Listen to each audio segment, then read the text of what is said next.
नमस्कार, doctor S Yadav आपका हार्दिक स्वागत करता है, अभिनंदन करता है। मित्रों, इतिहास में विश्व प्रसिद्ध कहानी की एक चर्चा करेंगे हम। आज हम बात करेंगे मेवाड़ की महारानी पद्मावती के बलिदान की।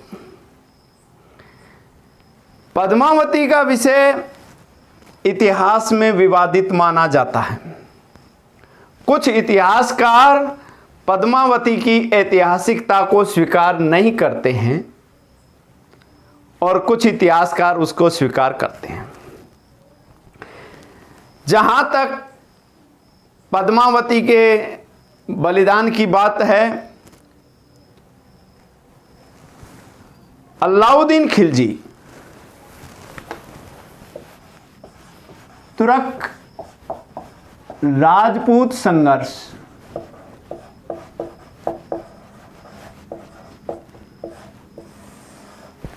तुर्क राजपूत संघर्ष में सबसे प्रथम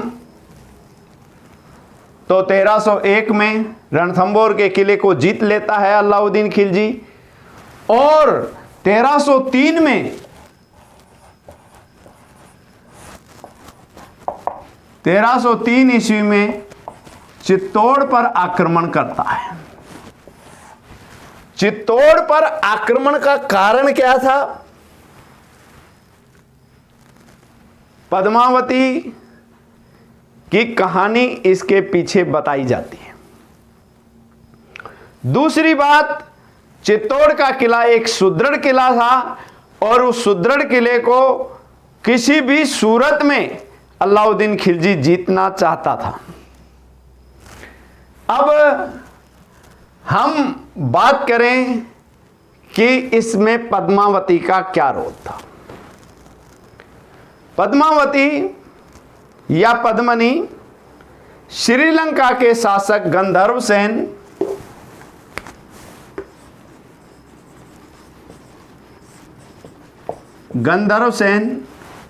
व चंपावती की पुत्री थी।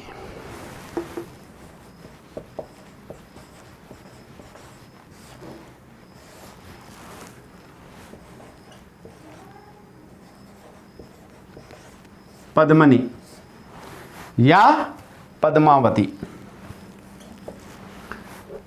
पद्मनी के पास एक तोता था जिसका नाम था हीरामन। हीरामन तोता एक दिन पिंजरे से उड़कर निकल जाता है और उड़ता हुआ पहुंच जाता है, उसको एक शिकारी पकड़ लेता है। वो शिकारी एक ब्राह्मण को दे देता है, ब्राह्मण को बेच देता है।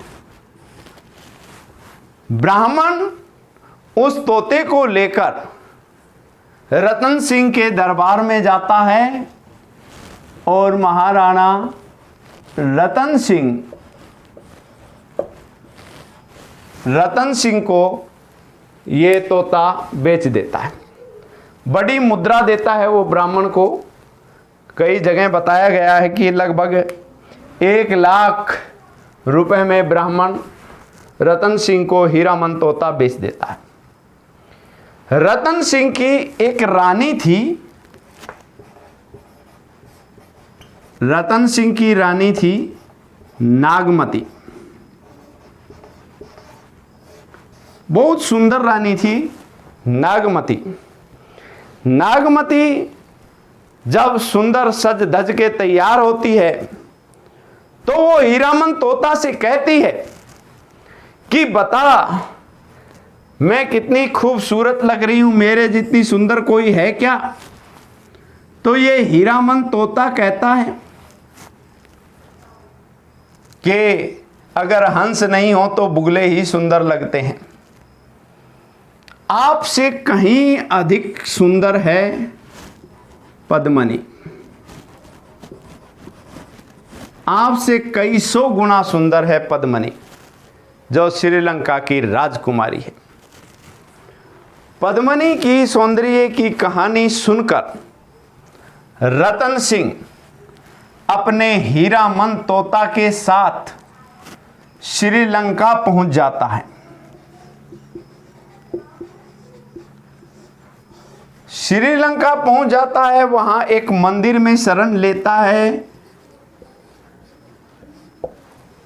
हीरामन तोता उड़कर जाकर पद्मिनी को बताता है कि रतन सिंह मंदिर में हैं, आप उनसे मिलिए। रतन सिंह से पद्मिनी मिलती है बसंत पंचमी के दिन। बसंत पंचमी के दिन पद्मिनी से मुलाकात होती है रतन सिंह की। मलिक मोहम्मद जायसी कहते हैं कि जिस समय वो दोनों मिल रहे थे, आसमान से जैसे गर्जना हो रही थी, जैसे फूलों की बरसात हो रही थी, वैसे बारीक बारीक बूंदें बरस रही थी। मानो कि इंद्र भी उनके प्रेम में मुग्ध हो गया है। उनके प्रेम को इंद्र देवता ने भी स्वीकार कर लिया है। रिम झिम वर्षा हो रही थी। प्रेम आबद्ध होकर जब गंधर्व सेन के पास पहुंचती है पद्मिनी और कहती है कि मैं एक राजकुमार है उससे विवाह करना चाहती हूं, तो गंधर्व सेन मना कर देता है और वो ताने से कहता है कि वो कौन सा चित्तौड़ का राजकुमार है। तब रतन सिंह से वो मिलता है और रतन सिंह के वंश का जैसे ही पता लगता है, गंधर्व सेन बड़ी खुशी खुशी इसका विवाह पद्मिनी से कर देता है। रतन सिंह का विवाह पद्मिनी से हो जाता है और दोनों चित्तौड़ लौट आते हैं। दोनों चित्तौड़ आ जाते हैं और चित्तौड़ में एक तांत्रिक था राघव चेतन।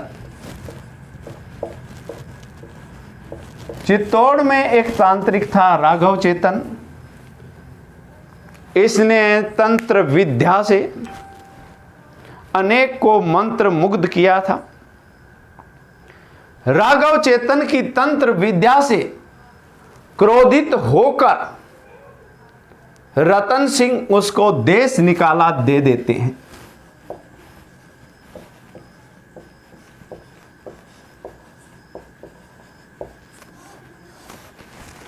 और मलिक मोहम्मद जायसी तो ये कहता है कि पद्मिनी के महल में जाने की इजाजत किसी को नहीं थी और गलती से राघव चेतन वहां चला गया था और पद्मिनी के सौंदर्य से वो उसको देखते ही मोहित हो गया। तभी क्या है, रतन सिंह वहां पहुंच जाते हैं और राघव चेतन को देश निकाला दे दिया जाता है। तो अपनी बेइज्जती का बदला लेने के लिए राघव चेतन अलाउद्दीन खिलजी चरणम शरणम गच्छामि, राघव चेतन अलाउद्दीन खिलजी के पास चला जाता है और पद्मिनी की कहानी सुनाता है। पद्मिनी की सौंदर्य की कहानी सुनकर अलाउद्दीन खिलजी चित्तौड़ आता है, चित्तौड़ पर आक्रमण कर देता है। लेकिन लंबे समय तक घेरा डालने के बाद भी चित्तौड़ को जीत नहीं पाता। तो उसने कहा कि मैं अब इस चित्तौड़ को जीतने के लिए दूसरा फार्मूला अपनाऊंगा। चित्तौड़ को जीतना मुश्किल ही नहीं, नामुमकिन था। तो अलाउद्दीन खिलजी ने कूटनीति का सहारा लिया। उसने कहा कि अगर पद्मिनी का चेहरा दिखा दिया जाए तो मैं वापस लौट जाऊंगा। इससे रतन सिंह बहुत क्रोधित हुआ। रतन सिंह ने कहा बिल्कुल नहीं, ऐसा कभी नहीं हो सकता। लेकिन पद्मिनी ने कहा कि हे प्रिय, हम पूरे चित्तौड़ वासियों का जीवन खतरे में नहीं डाल सकते, और आप अलाउद्दीन खिलजी को आमंत्रित कर लीजिए।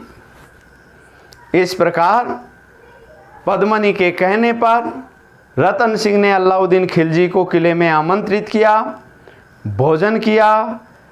जब पान खा रहा था अलाउद्दीन खिलजी, तो सामने दर्पण में पद्मिनी का सौंदर्य देखकर उसका मुंह खुला का खुला रह गया।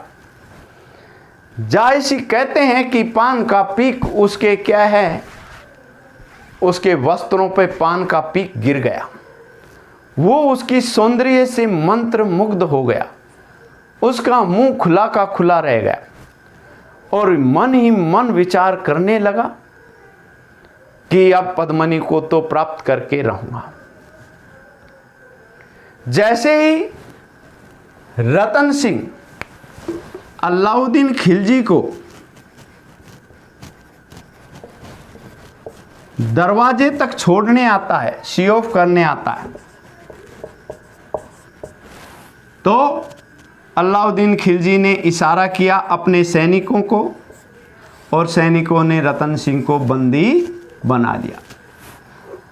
रतन सिंह को बंदी बना लिया और कहा, पद्मिनी दे जाना और रतन सिंह ले जाना, और रतन सिंह को ले जाकर दिल्ली कैद कर लिया। पद्मिनी बहुत दुखी हुई। उसने कहा, हे ईश्वर, इतना सौंदर्य क्यों दिया कि आज मेरे पति का प्राण संकट में है। उसने कहा, मैं जाती हूं। गोरा बादल ने कहा, नहीं, हम जाएंगे। तो एक रणनीति बनाई गई और अलाउद्दीन खिलजी के पास संदेशा भिजवाया गया कि पद्मिनी अपनी 1600 सहेलियों के साथ दिल्ली आ रही है। अलाउद्दीन खिलजी ने कहा, मोस्ट वेलकम। पालकियां सजाई गई। पालकियों में राजपूत सरदार तलवार लेकर, हथियार लेकर बैठ गए, और जैसे ही पालकियां वहां पहुंचती हैं तो अलाउद्दीन खिलजी के सैनिकों का नमाज पढ़ने का टाइम हो जाता है। वो नमाज पढ़ने लग जाते हैं। उधर अलाउद्दीन खिलजी इंतजार कर रहा था कि पद्मिनी कब आएगी। पद्मिनी रतन सिंह के पास पहुंचती है। उसके साथ एक लोहार भी था, और लोहार ने फटाफट रतन सिंह की बेड़ियां काट दी।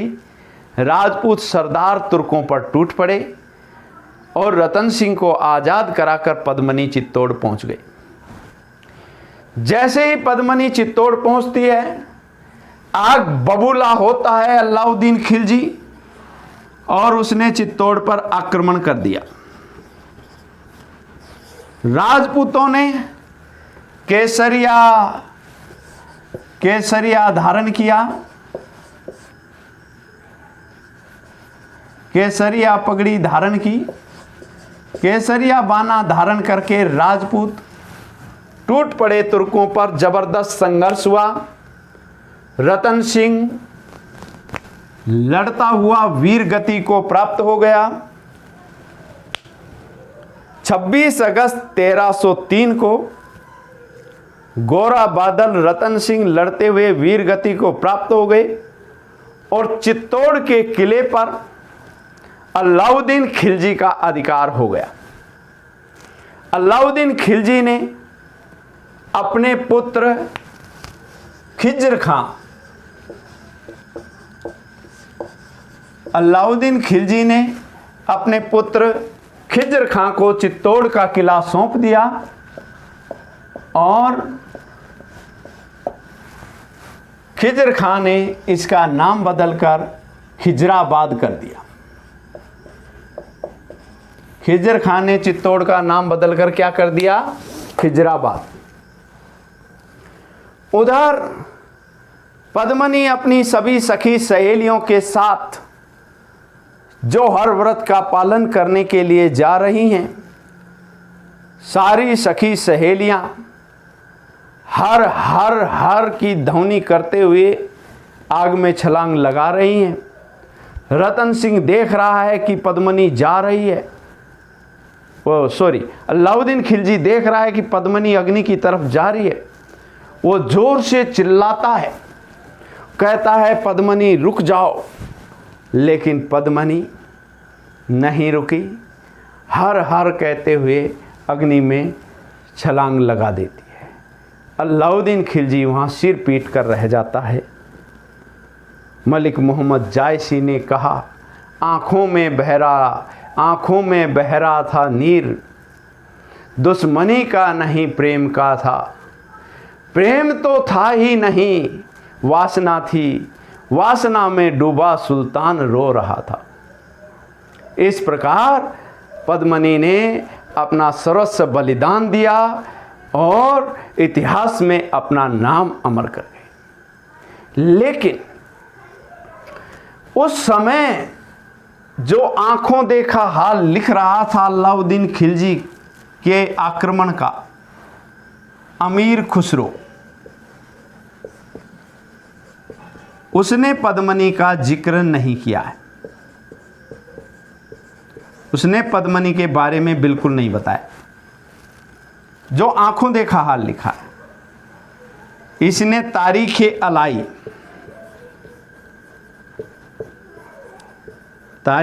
अलाई या खजाइनुल फुतूह